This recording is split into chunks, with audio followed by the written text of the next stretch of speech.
Madam చెప్పండి, ఎక్కడి నుండి వచ్చారు? నేను సూర్యాపేట నుంచి వచ్చినాం. నేను గురుకుల ఆస్పిరెంట్ని.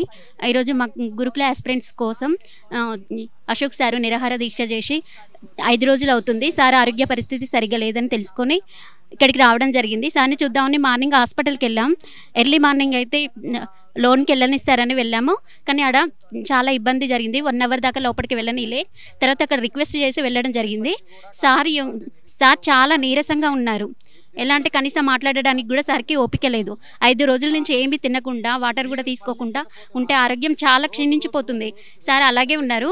అయినా కూడా సార్ దీక్ష విరమించను అంటున్నారు.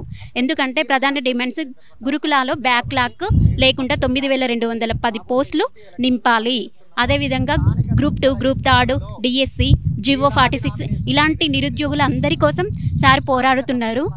దయచేసి గవర్నమెంట్ తొందరగా అర్థం చేసుకొని సార్ దీక్ష విరమించేలా చేయాలని ప్రభుత్వాన్ని కోరుకుంటున్నాను. ఈ అక్కను చూస్తే సూర్యాపేట నుండి వచ్చిందంట. ఈ అక్కకు ఉన్న ధైర్యం కానీ, ఈ అక్కకు ఉన్న అది ఏదైతే అశోక్ సార్ని కలవాలి అని ఉందో ఇక్కడ దాకా తీసుకొని వచ్చింది. తనకు కూడా చూడండి, ఇలాంటి నిరుద్యోగులు చాలామంది ఉన్నారు. ఇలాంటి పట్టించుకోండి, కొద్దిగా గవర్నమెంట్ చెల్లించి ఈ 5 రోజులు అయితే ఉంది కదా, ఏ విధంగా చర్యలు తీసుకుంటే ఏ విధంగా ఉంటుంది గవర్నమెంట్ కొద్దిగా ఆలోచించి మీరు ఈ ప్రభుత్వము కొద్దిగా ఒక 10 నిమిషాలు కేటాయిస్తే మీరు ఏదైనా నిర్ణయం తీసుకొని ఇన్ని పోస్టులు ఖాళీగా ఉన్నాయి, ఈ విధంగా ఉన్నాయి అని అశోక్ సార్కి కనీసం మీరు వచ్చి కలవండి. హాస్పిటల్లో ఉన్నాడు కదా ఈ రోజున, ఎవరెవరికి కలుస్తూ ఉన్నారు ఒక 5 నిమిషాలు కలవండి సార్ని. సార్తో మాట్లాడే ప్రయత్నం అయితే చేయాలని కోరుకుంటా. అన్న ఎలా చూసుకోవచ్చు ఇది? ఈరోజు ఇందిరమ్మ రాజ్యం అన్నారు, ఏదేదో అన్నారు, కానీ ఈరోజు చూస్తే మళ్ళీ ఒకప్పుడు తెలంగాణ ఏదైతే తెలంగాణ తెచ్చుకునే టైంలో ధర్నాలు ఏవైతే జరిగినా మళ్ళీ ఇప్పుడు మళ్ళీ అవే జరుగుతూ ఉన్నాయి. ఏ విధంగా చూడొచ్చు? మీరు అన్నారు కన్నా ఇందిరమ్మ రాజ్యం అని అందరికీ గుర్తుంది. ఎవరికి గుర్తున్నా గుర్తు లేకున్నా చదివిన వాళ్ళకైతే ఖచ్చితంగా గుర్తుంటుంది. ఇందిరమ్మ రాజ్యం 1975 నేషనల్ ఎమర్జెన్సీ, జాతీయ అత్యవసర పరిస్థితి, లక్షలాది మందిని జైళ్ళను పెట్టడం, నిర్బంధ కాండను సృష్టించడం ఈ పార్టీకి అత్యంత కొత్త ఏమీ కాదు. కానీ మేమందరం అనుకున్నది ఏంటంటే, ఇక ప్రభుత్వం మారింది కదా, 10 ఏళ్ల తర్వాత అవకాశం వచ్చింది కదా, నిరుద్యోగుల కోసం వచ్చిన పార్టీ అని చెప్పి బాహాటంగా అనేక సందర్భాలలో స్వయాన ముఖ్యమంత్రి గారు ఒప్పుకోవడం జరిగింది. కాబట్టి మా పక్షాన నిలబడతారని, మా ఉద్యోగాల సంఖ్య పెంచుతారని, నిరుద్యోగులను కాస్త ఉద్యోగులుగా మార్చుతారనేటటువంటి నమ్మకంతో మేము ఉండడం జరిగింది. కానీ గురుకుల రీలింక్విష్మెంట్ అనేటటువంటి ఆప్షన్ ఇవ్వకుండా 3000 మందిని రోడ్డు పాలు చేయడం, డిఎస్సికి ముందు టెట్టు పెట్టకపోవడం, జివో 46ను రద్దు చేయకపోవడం, న్యాయపరమైనటువంటి అంశాలు అంటారు. ఇక్కడనేమో మేమేం లేదు కోర్టులలో వాదించుకొని కోర్టు ఇస్తే మాకు ఓకే అంటారు జివో 46. మరలా అడ్వకేట్ జనరల్ని పెట్టి సైతం మరి వాదించడం జరుగుతుందంటే జివో 46 అభ్యర్థులకు న్యాయం చేసేటటువంటి ఉద్దేశం ప్రభుత్వానికి స్పష్టంగా లేదనేటటువంటి విషయం అర్థమవుతుంది. గ్రూప్ 2 ఉద్యోగాలు అదే 783 పోస్టులకు డేట్ మార్చి, జీవో నెంబర్ మార్చి, ప్రభుత్వానికి సంబంధించింది మార్చి, కొత్త పోస్టులను ఒక్క పోస్టును కూడా యాడ్ చేయకుండా గ్రూప్ 2 పోస్టులు కానీ, గ్రూప్ 3 పోస్టులు కానీ ఇవ్వడం జరిగింది. గ్రూప్ 4లో కూడా 1800 ONMRలు యాడ్ అయిన అనగానే అటో ఇటో చేసి మొత్తం హుటాహుటిన వాటి రిజల్ట్స్ కూడా ఇవ్వడం జరిగింది. సరే ఏదో ఒకటి ఇస్తున్నారులే అని చెప్పినాం. టీఎస్పీఎస్సీ చైర్మన్ మారుతున్నాడు, ఇక మేము మొత్తం కీలకమైనటువంటి మార్పుల్ని చేస్తున్నామని చెప్పి ఢిల్లీ అన్నారు, యూపీఎస్సీ అన్నారు, యూనియన్ పబ్లిక్ సర్వీస్ కమిషన్ అన్నారు, కేరళకు పోతున్నాం, మహారాష్ట్ర పోతున్నాం, మధ్యప్రదేశ్ పోతున్నాం అన్నారు. తీసుకొచ్చి అదే 5 సభ్యుల్ని ఎలాంటి మార్పులు లేకుండా ఓన్లీ మెంబర్స్ మారిరు కానీ టీఎస్పీఎస్సీ ప్రక్షాళన చేసినట్లుగా మీరు అనుకుంటున్నారు. మేమేమనుకుంటున్నామంటే అదే డీజీపీ మహేందర్ రెడ్డిని తీసుకొచ్చి కూర్చోబెట్టారు కాబట్టి మేము అది మారినట్టుగా ఏం భావించడం లేదు.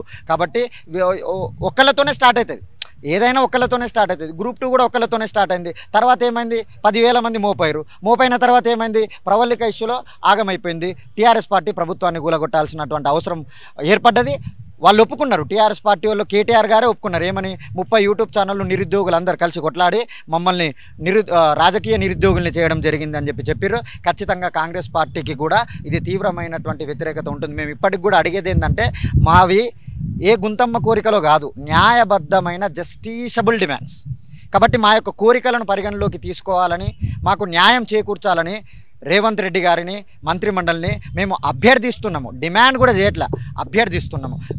ఇంకోటి అన్న, ఇప్పుడు చూసుకుంటే సారేమో నిరుద్యోగుల కోసం చూస్తాడు, కానీ దీని వెనుక కూడా రాజకీయ కుట్ర ఉందని కొంతమంది అంటూ ఉన్నారు. రాజకీయ కుట్ర ఉన్నది అని చెప్పేటోళ్ళే రాజకీయవేత్తలు అయి ఉన్నారు. రాజకీయ కుట్ర ఉందని చెప్పి ఎవరు అంటారు? రాజకీయవేత్తలు అంటారు. అంటే నిన్నటి వరకు అశోక్ సార్ మంచోడే, ఎందుకు మీతో అనుకూలంగా ఉన్నాడు, మీకు వ్యతిరేకంగా మాట్లాడలే, మీరు ఏది చేయమంటే గది చేసిండు కాబట్టి. కానీ చూస్తాడు ఆయన కూడా ఈ న్యాయం జరుగుతుందా లేదా అని చెప్పి చూస్తాడు. నిస్వార్థంగా నిరుద్యోగుల కోసం కొట్లాడినటువంటి మొట్టమొదటి చిట్ట చివరి వ్యక్తి ఎవరన్నా మిగిలి ఉన్నారంటే ఖచ్చితంగా అశోక్ సార్ మాత్రమే. ఎట్లా చెప్తావు? వాట్ ఈస్ ద పారామీటర్ అని చెప్పి అంటే 100 రూపాయలకు గ్రూప్ 2 కోర్స్ ఇవ్వడం. ఎవరికి సమస్య వచ్చినా ఆయన చెప్పేది గ్రూప్ 2, ఆయనకు గురుకులాలకు సంబంధించిన టీచింగ్ ఫ్యాకల్టీ కాదు, డిఎస్సికి ఆయన కోచింగ్ ఇయ్యాడు, ఏది ఇయ్యాడు. అయినా కానీ నిరుద్యోగులు వచ్చిర్రు కాబట్టి ఖచ్చితంగా నిరుద్యోగులకు న్యాయం చేసేటటువంటి ప్రయత్నం చేయడం జరుగుతుంది. అశోక్ సార్ ఏ ఒక్క పార్టీకి సంబంధించిన వ్యక్తి కాదు, అతను స్వతంత్రంగా ప్రజా హక్కుల కోసం, నిరుద్యోగుల వాక్కుల కోసం మాట్లాడేటటువంటి వ్యక్తి అశోక్ సార్. కాబట్టే నిస్వార్థంగా మేము కూడా ఇంత దూరం రావడం జరిగింది.